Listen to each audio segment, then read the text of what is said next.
Hello and welcome to the Talking Tech Podcast, a sonographer's guide to entrepreneurship. I am your host, Jennifer Lindsay, and today I'm so excited to chat with you about 6 steps to optimize your startup strategy for your mobile ultrasound business. Having a tried and true plan kind of put in place before you're ready to get out there and actually market to your doctors is going to be so important. So really today we're going to go over the back end work you need to be doing to make sure you have all of your ducks in a row before you get out there and start marketing to your doctors. So let me go through these 6 steps, and then we're going to dive into each of them really specifically.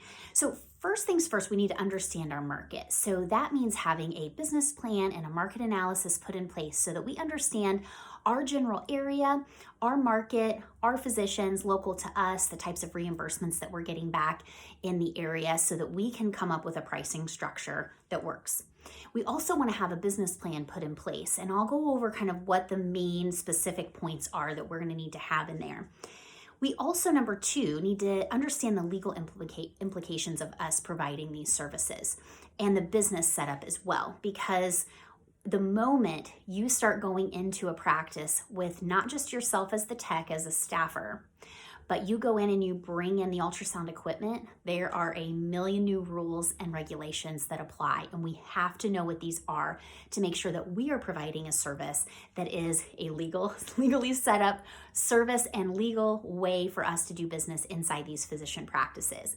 Because the doctors are the ones billing, and I'll go over our business setup again if you haven't heard that from me yet.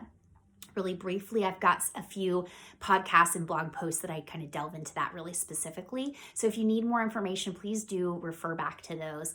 But it's really important for us to understand that because the doctor is the one billing and receiving reimbursement back from insurance and Medicare, they are the ones who get in trouble.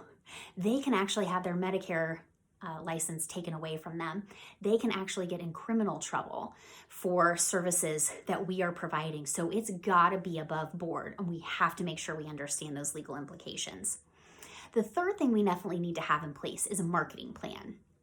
On my podcast last week, I went over the 5-step sales process that we teach our students. Now, of course, our students get the detailed information on all this, but I did a great overview. So if you are interested in getting really deep into that, go to the podcast from last week to check that out. And if you want even more details, you can definitely message me with questions because I would love to get you some of the information that we provide our students on that. But that's really important to have something in place so that when you're out there talking with your physicians, you know how to move them through that sales process. Most of our students are ultrasound techs, obviously, and so they're not well-versed in sales. And so knowing what that sales process is going to look like and how to move your doctors through that sales process is very important, getting closed sales at the end. You also really want to make sure that you know what vendors you need to have in place too. There are certain groups we're going to have to work with to provide services such as PACs or accounting services, those types of things that we've got to have in place for our business before we get started, because we want to make sure that once we get out there and start marketing to the doctors, we're ready to go and we've got all the people in place to help us move that needle forward. You also want to have an idea about the ultrasound machine. Now, we really suggest not purchasing your equipment until you are ready to start that first account. Why? Well, it makes most business sense to cover the cost of the equipment with the new revenue that you are bringing into your business. We have so many techs that are so excited to get their ultrasound equipment, and rightfully so. To have your own piece of equipment that you own yourself, that you have at your house ready to scan patients is so exciting.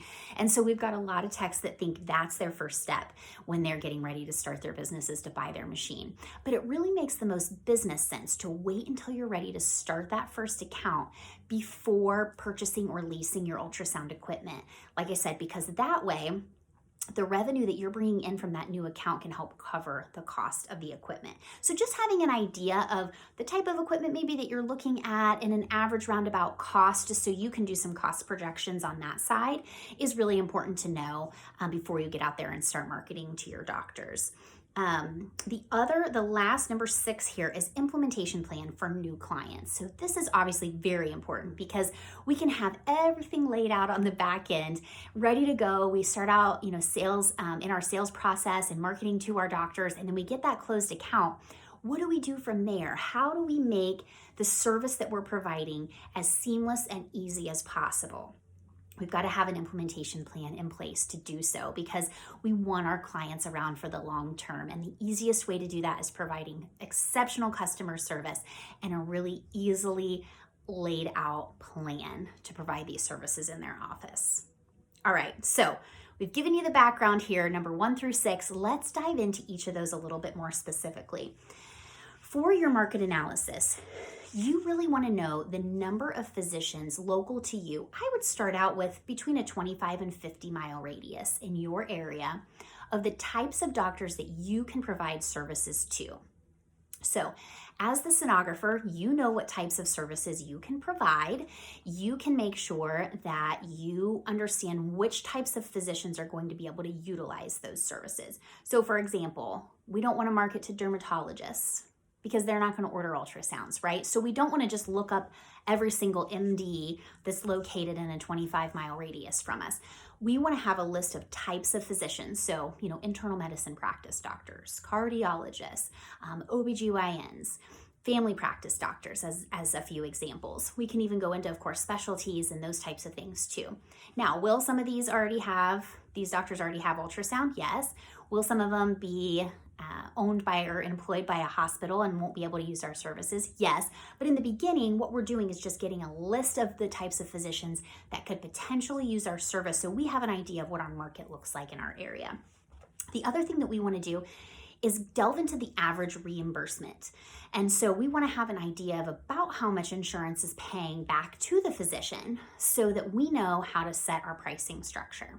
Now, the average price across the board, it's going to be higher on the East Coast and West Coast, but to give you a good average, it's about $125 an hour. And I'll talk a little bit more about that when we get to number 2 in the legal implications.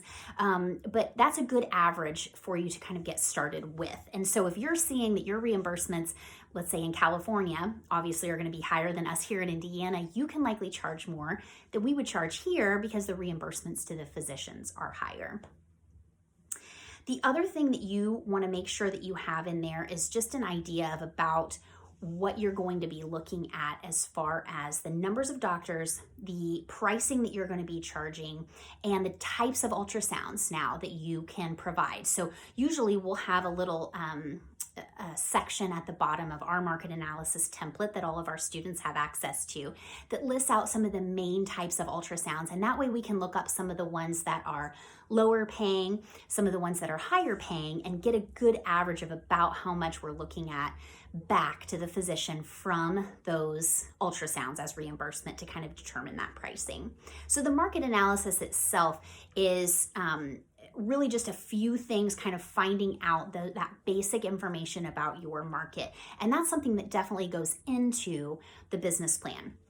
Now, an average business plan has multiple sections, and I'm just going to go through those a little bit. Those of you watching me on YouTube, I've got to look at my notes here just to make sure that I go over every single one of these for you.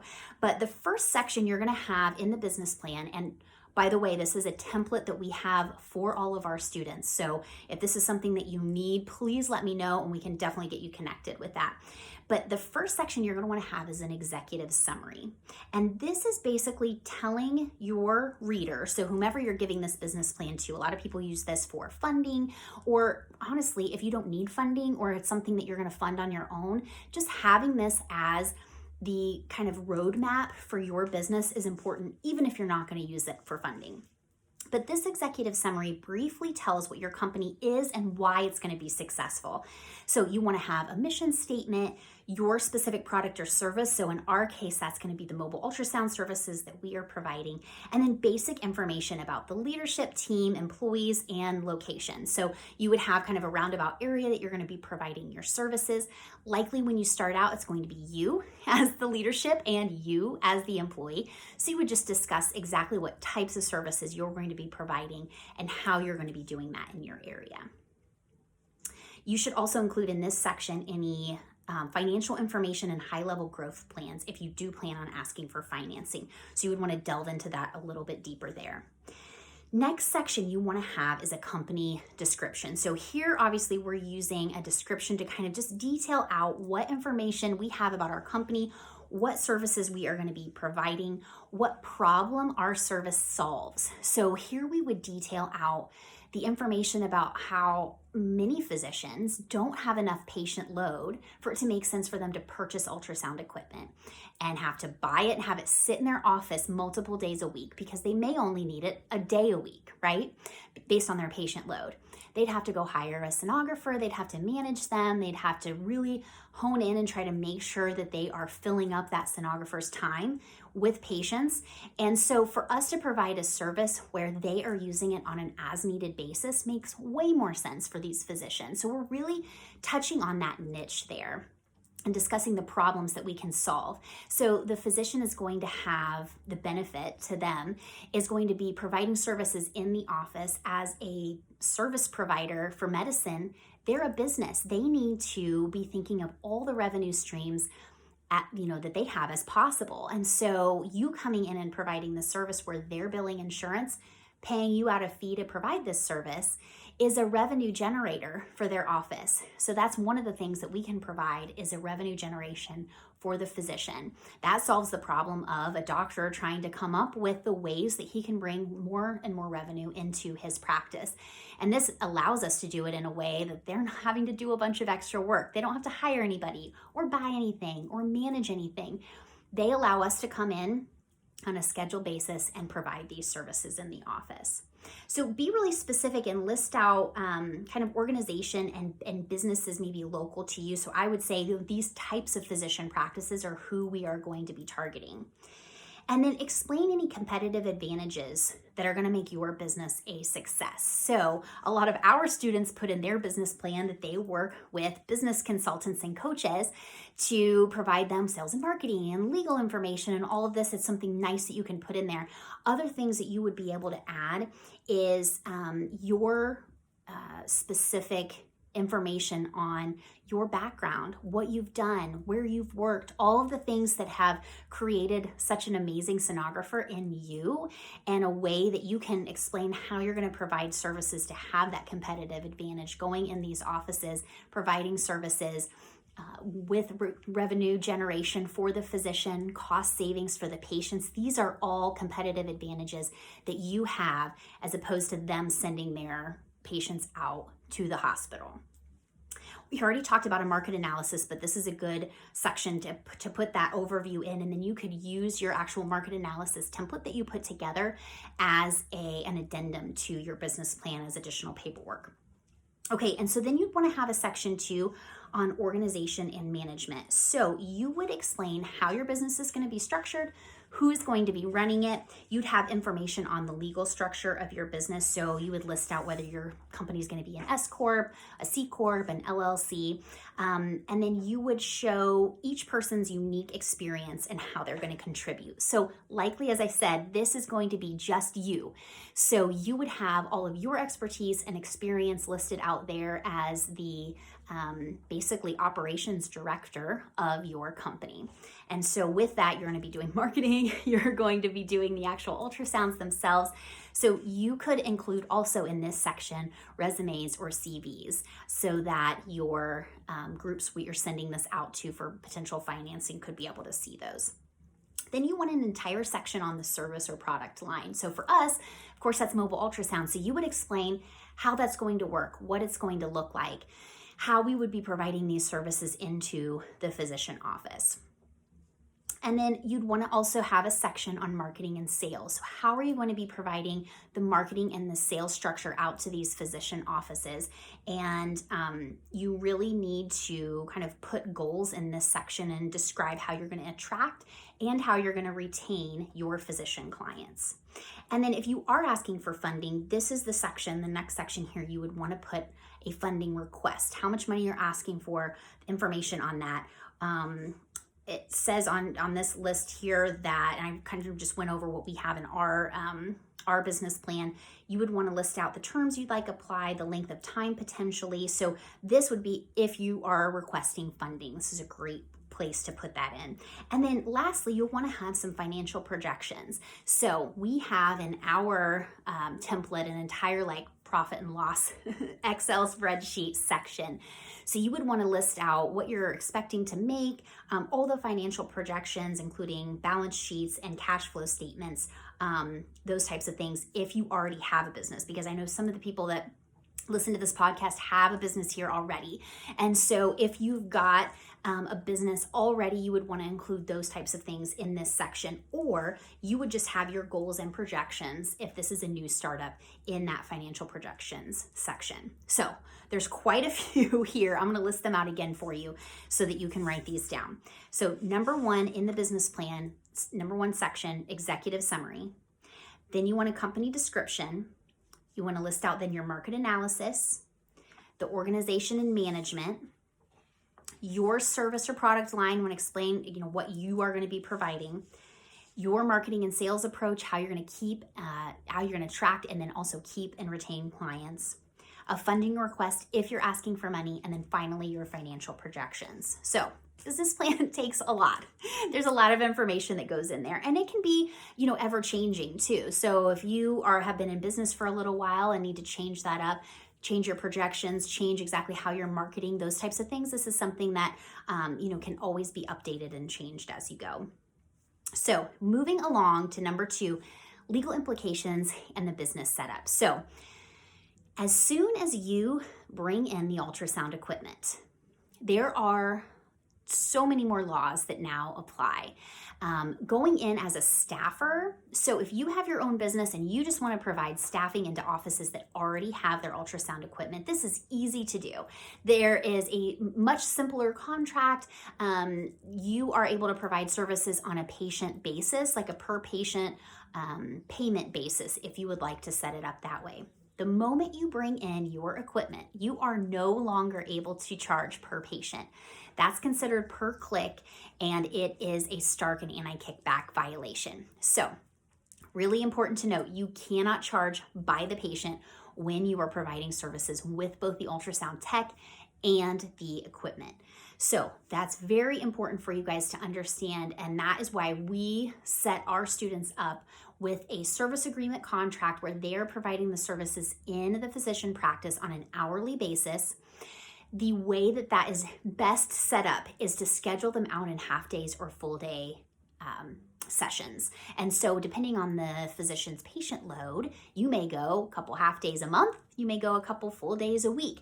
Everything's going to vary based on your client's patient load, but that is the best way to set it up to ensure that it is set up legally. Now, you've got to have a contract in place for this. That can be one of the most expensive startup expenses for you, because healthcare attorneys are not cheap. I have done a few blog posts and things on this, and that is why one of the things that we provide in our Ultrasound Business Academy is all the contracts that our clients need, because that is so important to be able to have all of those when you very first start. And so that's just something to think about, is the actual contracts, something you're for sure going to have. And so we want to make sure that we're in compliance with Stark and anti-kickback, which means we've got to have those hourly rates. We've got to have our contract set up for a year. Our contract has a cancellation, a 30-day cancellation in it, which is nice so that the doctors don't feel like they're signing away their firstborn child, but it's got to be for a 1-year session to be in compliance. And then there's a few other legal implications that you need to consider too if the physician can't interpret their own studies. So there is a rule called anti-markup, and there are a few ways to comply with this. This is something we go into really specifically for our students, but in general, the physician that is having the services in their office, so your physician client, can't profit on the read if they are not doing it on their own. So let's say, for example, in Indiana, I think our echo professional component, so the read portion allowable for Medicare, is about $68 or so, but our cardiologists only charge $45 for the read. So if a physician were to bill Medicare $68, right, for the interpretation, but they only paid the cardiologist $45, they obviously made a profit on that, and that's not legal at all. There's a few ways to get around that. And like I said, this is something specific we go with for our students, but that's something you'll need to figure out and have the details of so that you can explain to your doctors. The last thing you would want them to do is to get in trouble with Medicare for that. This one, I believe, does have a criminal liability issue if they are not compliant with it, which means they can go to jail. Some of these rules, the consequences are just getting your Medicare number taken away or getting fined. Others, they can actually go to prison for. I don't know, jail, whatever. But it's something that you really need to think about, because you want to provide the service in a way that they are completely protected and that all of the exceptions have been accounted for in the agreement, so that everything is set up on the up and up and you're providing the very best service possible legally, right? Okay, so that is kind of an overview of the business setup, kind of how it would work in the physician practice. The next step, you really want to make sure you've got a strong marketing plan put in place. And for those of you, like I mentioned, obviously 99% of our students are ultrasound techs and have never been in sales before. And so a lot of times it's hard kind of figuring out how that's going to work and what you need to say. I did, like I mentioned, a blog post last week on the 5 steps that we teach our students as an overview. So please go listen to that. There's a lot of great information in there, but the basics of the sales plan that we suggest putting together is it's a 5-step process. Number 1 is prospecting. So finding out, and this kind of correlates a little bit too with the market analysis you would have put together, finding out those types of physicians local to you and getting a list put together of the doctors that could potentially use your service. So any type of physician that would order ultrasounds that you are able to provide as the tech are going to go on a list. So we're looking on WebMD, we're looking on Medicare's, physician finder. There's tons of different places you can actually buy lists of doctors. There's a lot of places to kind of compile this initial list. But once you have those doctors on there, that's when you're going to start going and doing these initial office visits where you are working to chat with the doctor. We want to find out from them, explain a little bit more about our service, and find out from them if they'd like to move on to the next step, which is finding a little bit more specific information about their practice and what we could provide for them. So in that initial visit, you would be giving more information about your service, the types of things that you'd be able to provide, and really trying to move them into the next step, which is the discovery. So that's step number 3, is finding out, discovering more about their practice. So types, numbers of ultrasounds they're doing on an average basis, usually finding out either per week or per month is a better one, on what they're actually ordering so that you can create a revenue analysis for them. If they had you come in and provide services and pay you, for example, $125 an hour for these services, how much revenue could their practice make, and what could they look at having as an opportunity for revenue generation by having you come in? So that's step number 4, is the revenue analysis. And then step 5 is closing the contract. So once you've presented the information on what you're able to actually provide specifically for them based on their information that you found out from the discovery, that's when you go in and discuss the final bits of information. Here's how our service is set up, here's contractually how it would work, and that's when you're going to start those closing statements and working to close that contract. So those 5 steps again are prospecting, finding out types of doctors that could potentially use your service, put those on a list, start going out and visiting with them, having that initial visit where you're discussing more information about your service and getting them interested enough to do the discovery, which is number 3. So finding out types and numbers of scans they're doing on an average basis.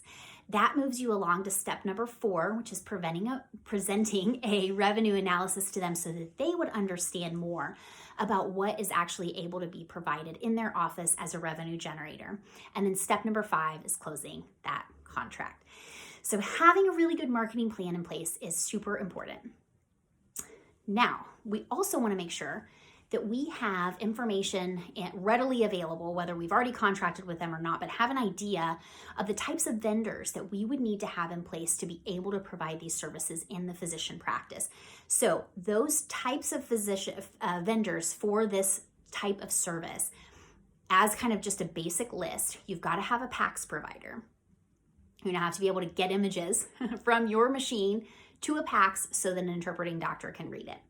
You've got to have a scheduler. I really suggest this. The PACS group that we use and that all of our students have access to actually has a scheduler right in the PACS. It's so cool. The office gets their own username and passcode, obviously all HIPAA compliant. They don't have to have any hardware or anything, software, nothing has to be put into their computers or into their office. It's all web-based. So they log on, they see their schedule, so they can actually pop patients right on the schedule on the days that you're coming in. Those are the only days that are open and available for them to schedule. It also auto-populates the time frame it takes you to do each exam. So they're not double booking you. They're not giving you 10 minutes for an echo, for example. So it's a really nice setup, and that's what we do for our mobile business here. It's been so nice to have that opportunity to have them have a scheduler that's in the PACS. So they've got one tab for a scheduler and one tab for the PACS where they can view all of the images, all of the reports once they're completed, and it archives everything for them too. So those two things are really nice to have. Obviously a PACS is a necessity. A scheduler isn't a necessity, but man, it makes our jobs so much easier. You also want to make sure you have interpreting physicians put in place too. We are so excited to be able to provide that as an option for our students because that can be hard to find. And if you do find them, a lot of times they have monthly minimums and those types of things. And that's where this can get expensive with vendors, is a lot of them have minimums because it does cost a lot to bring new clients on board. For PACS, for example, they have to build you out a complete website. And if you're starting from zero, they've got to have an implementation cost to be able to cover all of that. So likely most of the groups that if you go out and find these on your own are going to have minimums to either get started or monthly minimums for you. So that's something to consider. And it's one of the reasons why we're so excited to be able to offer that all of the vendors that we use for our students don't have any minimums. Just such a huge cost saver in the beginning. You also want to make sure you've got someone ready to go for insurance. So there's multiple different types of insurance you're going to need for your business. And so having an insurance agent ready to go and having quotes on that is going to be important before you get started. And then you want to have a vendor for marketing materials. So you are providing services out in physician offices. The other reps that are also vying for these doctors' attention work for billion-dollar companies, right? We've got pharmaceutical reps and medical reps and all these people coming in that are talking to the doctors too. And even though it's a totally different service, obviously, they're bringing in marketing materials that were created by billion-dollar companies. We need our stuff to look good. Basically what I'm saying is don't make your logo at home. Don't make all your marketing materials at home. You've got to get a graphic designer to do all of these things for you. You want to have a website. You want to have a marketing handout. You want to have a logo and business cards and all of those things professionally made so that you don't look like a mom and pop shop, even though you are, because it's fine to be a mom and pop shop. We just want to be able to fit in with the other groups that are spending a lot of money on their marketing materials. And it can be done very inexpensively, really. But you do want to have someone professionally provide all of those for you. A few other team members as vendors that you would want to have in place is a CPA. So having an accounting firm that can do your business taxes is going to be very important because you're likely going to have a lot of questions that come up along the way. As soon as we started our business, we had to get an accountant because there was no doing your own taxes anymore, guys, okay? There are so many things that you have to make sure that you do. And so having a CPA or accounting firm to be able to help you along with that is super important. And you can kind of use them as much as you need. So we do all of our daily books and all of that, but they deal with any of the payments that we have to make to the IRS for our employees and all of that type of thing. They deal with all that. They tell us what to pay. We pay it. It's good to go. And then at the end of the year, they do all of our end of the year books and put things together for all of the stuff we have to send out for our tax returns. So it is amazing to have someone to help you, and then along the way when you have questions that have that expertise. And then obviously, if you're getting your contracts on your own, you gotta have a healthcare attorney. That's super, super important, and a requirement, really. If you're gonna have contracts put together, you've gotta have them put together by a healthcare attorney. I've said this a lot. You may have heard me say this before, but to me, to give you guys a good analogy that you'll understand, it's like if you went to sonography school and you touched on echo, and then someone 10 years later, you haven't done it for 10 years, someone 10 years later asks you to do an echo. Well, you're not going to be well versed in it. You may be able to quick study up on it, but you're not going to be as good as you would be if you had been doing it for 10 years. And being an attorney is the same way. I mean, people work for law firms that have specialties for a reason, and it's the same thing. You know, they specialize in certain things, and yes, likely they could put a contract together for you, but it's either A, going to take a lot longer because they don't know right away where to research all of this stuff, and so it's going to cost you potentially more because it's going to take them longer to research it, or B, they're going to leave some things out they didn't realize that they needed to have in there. And that, to me, is one of the most important reasons why you need to have a healthcare attorney create the contracts, which again is why we are so excited to be able to include those in our business academy so that our students don't have to even worry about that, because that can be a very, very big cost in the beginning. So those are your main vendors that you'll want to make sure you have put together and ready to go when you're ready to start that business. And then our kind of fifth step here, we want to have an idea of the ultrasound system. And I touched on this when I first started the podcast today. You don't want to buy it until you're ready to start that first account, but kind of having an idea of about how much it's going to cost. And that way you can have revenue projections when you say, okay, well, if my first, few accounts, I'm working, 1 or 2 days a week at $1,000 a day, that's $2,000 a week in gross revenue to me, or $8,000 a month in gross revenue, and if the ultrasound system is going to cost me X, so now I know what my potential monthly net profit is going to be by, subtracting out the expenses you'll have. So that's something important, and that would be outlined and covered for you once you put it all together in that business plan, which is why it's nice to have that. Even if you aren't getting funded, it's nice to put that together, because that way you kind of have a big picture projection of what you're looking at. And you can put goals in place with that too. Definitely portable. Don't get a big piece of equipment and buy a van with a lift gate. That's not necessary. There's amazing portable equipment. We personally, for our business, use the Mindray. I get about a 50-50 response on that. Some people have heard of it, some people haven't, but their systems are amazing. Their warranties are amazing. It's a real true shared service piece of equipment. So we do from echoes to OBs, and we can use the same machine. Obviously different probes, plug them in the back, ready to go. It's been really nice for us. And so that's something that's important. And one of the things that we are also able to provide to our students, which I just always like to tell people, is that we became vendors years ago for a lot of the major manufacturers because our students had so much trouble either getting the equipment they needed or getting good pricing on equipment that they needed.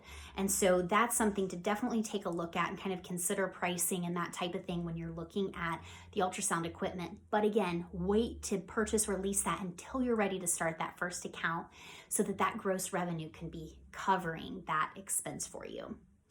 And then the last step here, one of the other things that's so important is having an implementation set up, ready to go for when you do actually start that first account, because you want to be as seamless as possible when you go into your first account down to your 20th account.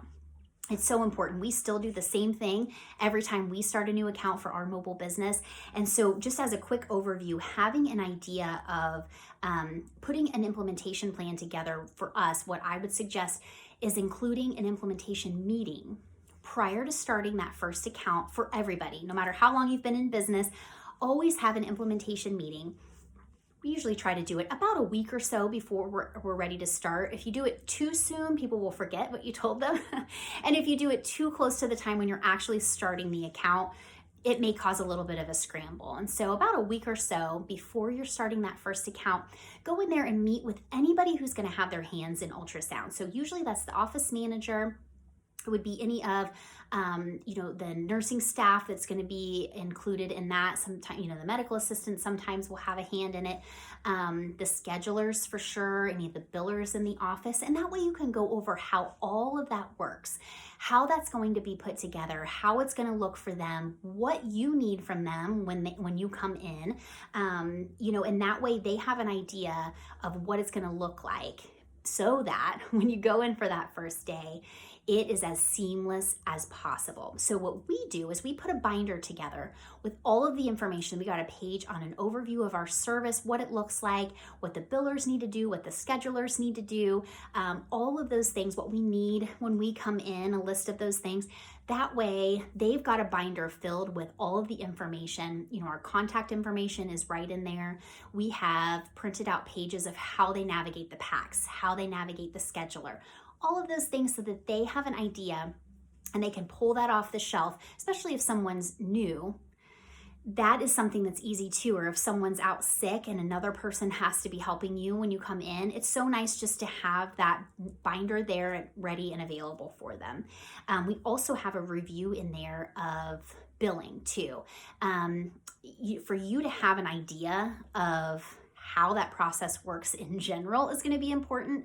And so just a review of like the payable codes and all of that type of thing is nice to have in that binder too. So that is kind of how we suggest having that implementation meeting set up and a plan to have in place when you do start that first account, because it's so much easier to keep clients for the long term than to screw up while you're in there and have to continually be getting new accounts to cover the days.